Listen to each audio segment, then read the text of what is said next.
और सबसे पहला सवाल जो बहुत बर्निंग सवाल है, जी 2027 की भविष्यवाणियां जो आप देखते हैं वो जी क्या कहती है? जी।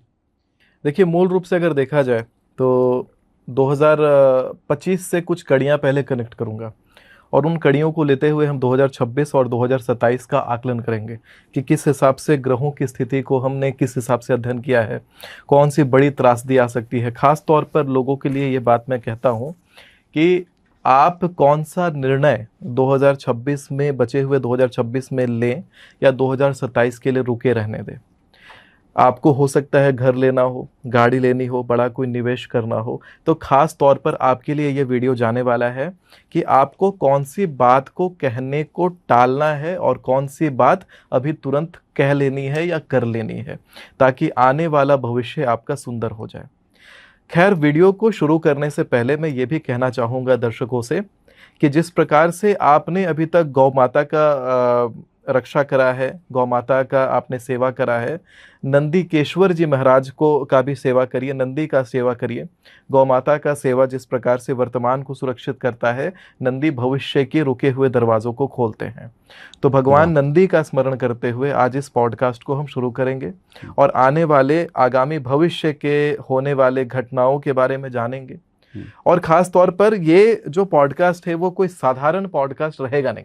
बिल्कुल। इसमें एक प्रकार से, जैसे मेरा पहले आपने देखा था कि मैं अखबार के पन्नों में छपवा देता था कि इस डेट को ये वाली घटना घटेगी, और आपने देखा कि उस डेट को वो घटना घटी। चाहे हमारे भारत के उपराष्ट्रपति का अचानक इस्तीफा देना हो, जगदीप धनखड़ जी का, वो भी छपवाया था। चाहे तो आपको प्लेन जो क्रैश। भारत पाकिस्तान का युद्ध जो हुआ था 2025 वाला, ऑपरेशन सिंदूर, वो भी छपवाया था। चाहे जो चाइना रशिया में जो भूकंप आया था, सुनामी आई थी, वो भी छपवाया था।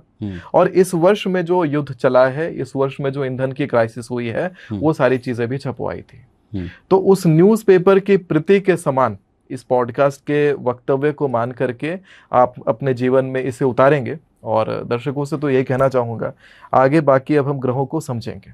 ठीक है, पहला सवाल इसी में से लेते हैं। आपने पूरा ब्रह्मांड ही एक ही बार में समेट लिया, तो ब्रह्मांड से पहले हम भारत पे आते हैं। तो क्या भारत हिंदू राष्ट्र कब बन पाएगा? आपकी भविष्यवाणी क्या कहती है?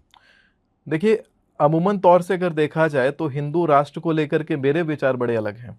मैं अखंड भारत में मानने वाला व्यक्ति हूँ, हिंदू राष्ट्र में थोड़ा कम मानता हूँ। हिंदू राष्ट्र मेरी अगली सीढ़ी हो सकती है, लेकिन पहली सीढ़ी मेरी अखंड भारत रहे।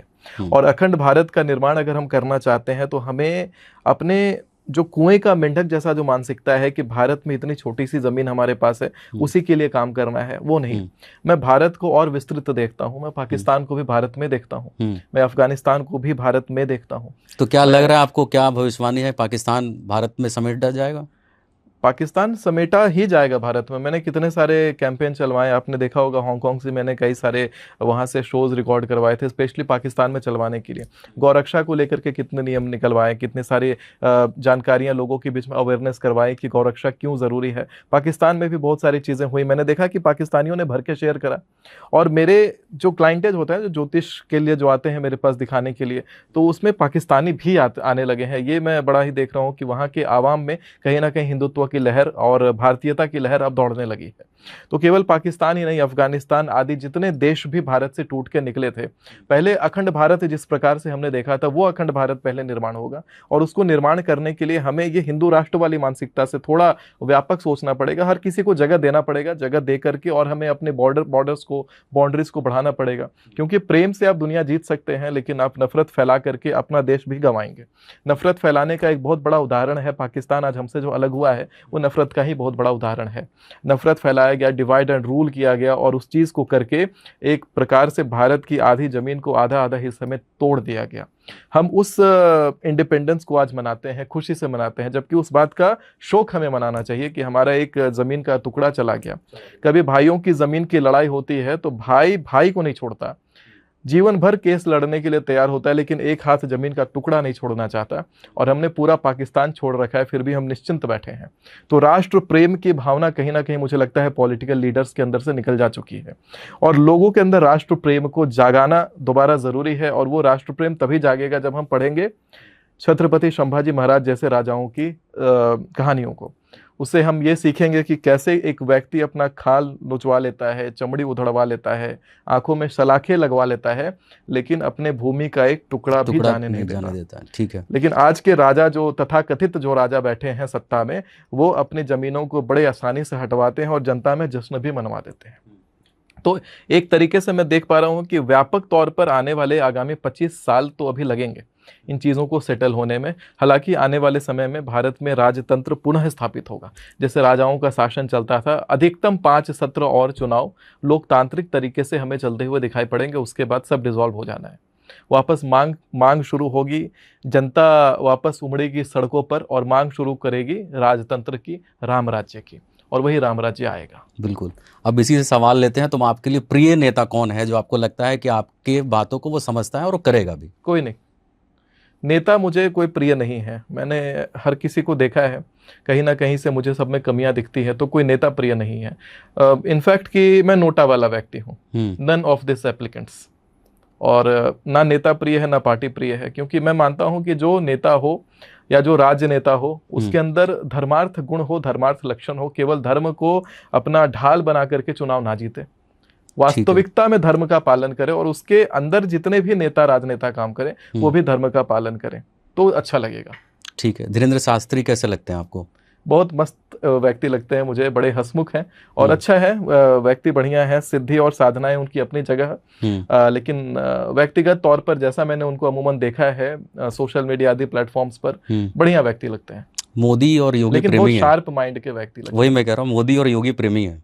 हाँ, मैं मान से देखिए, राजनीति अपनी जगह पर है, किसी की अपनी निजी सोच हो सकती है, निजी इच्छाएं हो सकती हैं, लेकिन मेरा नीच अगर देखा जाए तो बिल्कुल अलग है। मैं तो ये मान के चलता हूँ, देखिए मैंने ज्योतिषी जो क्षेत्र है मैंने चुना क्यों, मैंने ये देखा कि लोग बड़े भ्रमित हो रहे हैं आडंबरों से, लोग बड़े भ्रमित हो रहे हैं जितने आडंबर फैला फैला करके राजनीति करवाई जा रही है धर्म मंचों से।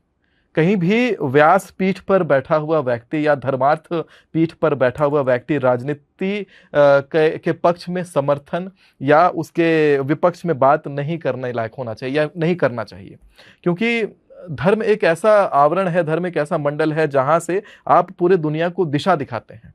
राजनीति कहीं ना कहीं से दुनिया को संकुचित करती है, लोगों को विभाजित करती है, तो विभाजन का क्षेत्र नहीं, धर्म विस्तार का क्षेत्र होना चाहिए। तो मैं ये मानता हूं कि राजनीति से दूर रह के अगर धर्म का पालन किया जाए तो बढ़िया है। तो हालांकि मैं कह रहा था कि इसमें आने का जो मूल उद्देश्य है, क्योंकि मुझे युवा फॉलो ज़्यादा करते हैं, अभी हालिया में एक न्यूज़ चैनल में एक डिबेट हो रहा था, उस डिबेट में मुझे एक एंकर ने ही कह दिया, हालांकि ज्योतिष का प्रोग्राम, और एंकर खुद कह रहे हैं ऑफ द कैमरा कि आप जो मॉडर्न ड्रेस धारण करते हैं, आप भगवा नहीं पहनते हैं, कहीं ना कहीं आपको युवा देखते हैं, आपको लगता है कि युवा बड़े आसानी से मूर्ख बन जाते हैं। अब आप सोचिए कि क्या युवा मूर्ख बनने वाली प्रजाति होती है? लगता है आपको कि युवा मूर्ख बनते हैं? ये सोचते हैं आजकल के न्यूज चैनल के एंकर्स। हालांकि ये वीडियो का लिंक मैं बहुत जल्दी आपको शेयर कर दूंगा कि युवा देश के मूर्ख बन जाते हैं, ऐसा एंकर कह रहे हैं अपने न्यूज चैनल के अंदर। और ज्योतिष का प्रोग्राम चला रहे हैं। क्यों चला रहे हैं भैया? आप टीआरपी के लिए ज्योतिष का प्रोग्राम चला रहे हैं? बात इंडिया न्यूज की है, इंडिया न्यूज के अंदर का प्रोग्राम है, ज्योतिष का प्रोग्राम चला रहे हैं आप टीआरपी के लिए। हाँ। और आप ऑफ द कैमरा कहते हैं कि यूथ आराम से बेवकूफ बन जाता है। मैंने ऑन कैमरा बता रहा हूं, जब लाइव शुरू हुआ है तब मैंने उनको झाड़ा कि आप ज्योतिष का प्रोग्राम टीआरपी के लिए चलाते हैं भैया, आप ये सब जो कर रहे हैं, मतलब आप खुद नहीं मानते।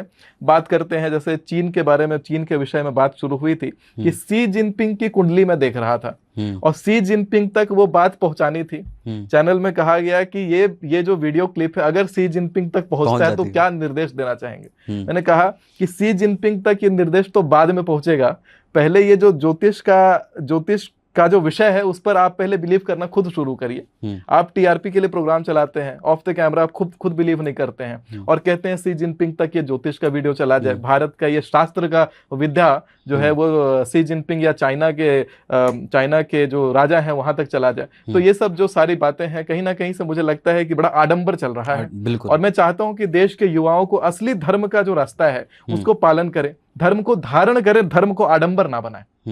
बिल्कुल सही है।